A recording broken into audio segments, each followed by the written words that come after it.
Bonjour, moi c'est Marie-Gabrielle Petit-Groux, je suis doctorante en psychologie. Nous, on a eu la chance de se rencontrer justement quand tu étais étudiante. Mhm. Hein? Et puis, tu veux nous expliquer comment s'est fait notre rencontre? Moi, j'ai commencé par faire plusieurs lectures, puis pour me rendre compte qu'il y a des difficultés qui sont récurrentes dans le milieu scolaire chez les élèves, entre autres les problèmes d'attention, d'anxiété et de comportement agressif. Puis l'idée, c'était de voir si le programme Arbre en cœur pouvait favoriser la résilience scolaire des élèves en justement leur permettant de diminuer là, ces problèmes internalisés et externalisés. Donc, on s'est rendu à l'école Beau Séjour. On a rencontré des classes de maternelle et de première année. Au total, 6 classes, dont une qui constituait le groupe contrôle.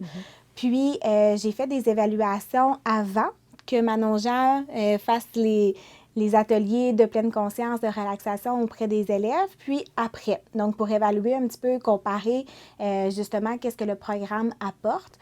J'ai rencontré les enseignantes qui, elles, ont évalué leurs élèves et j'ai envoyé des documents aussi aux parents, donc des questionnaires pour qu'ils puissent aussi évaluer les élèves.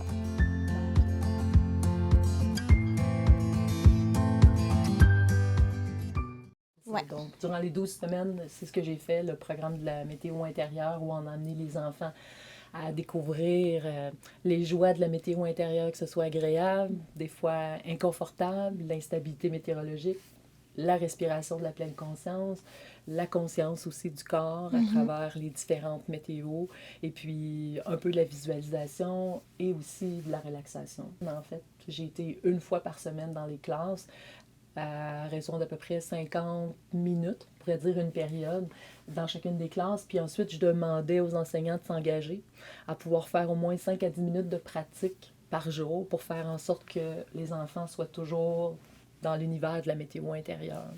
Qu'est-ce qui en est ressorti de ça, Marie-Gabrielle? Bien, en fait, après avoir fait les analyses, donc, je vous rappelle que d'une part, on a fait une recherche plus quantitative, donc vraiment aller chercher des données chiffrées, puis une recherche plus qualitative, où ce que là, c'était plus d'avoir justement le verbal, le discours des enseignantes par rapport au programme Arbre en cœur. Donc, si on prend le volet quantitatif, ce qui en est ressorti, c'est tel qu'évalué par les enseignantes, il y a eu une diminution significative des problèmes d'attention et de comportement agressif chez les élèves de maternelle.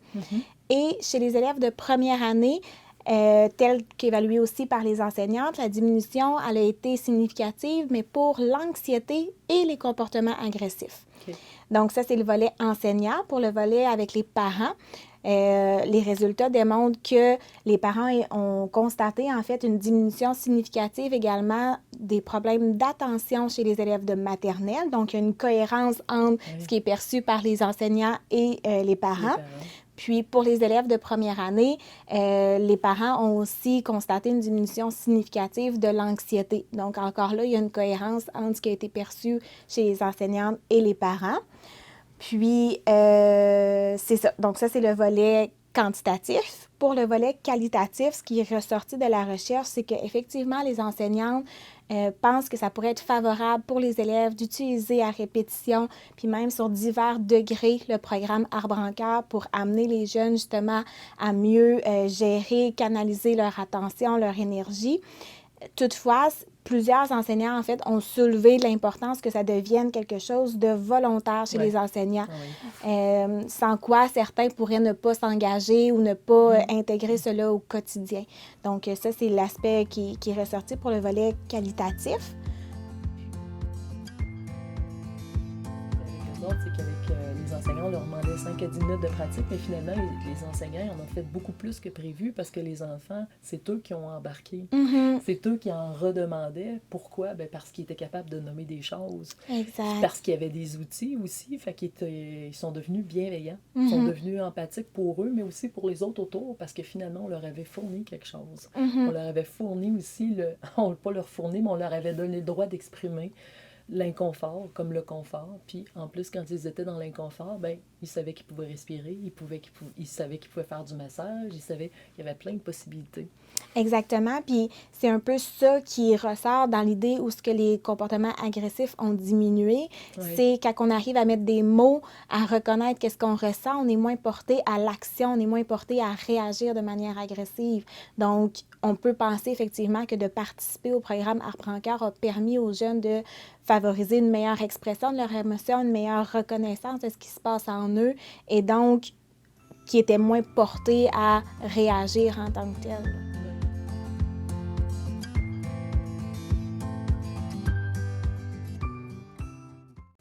Pour travailler au pavillon arc-en-ciel, Bon.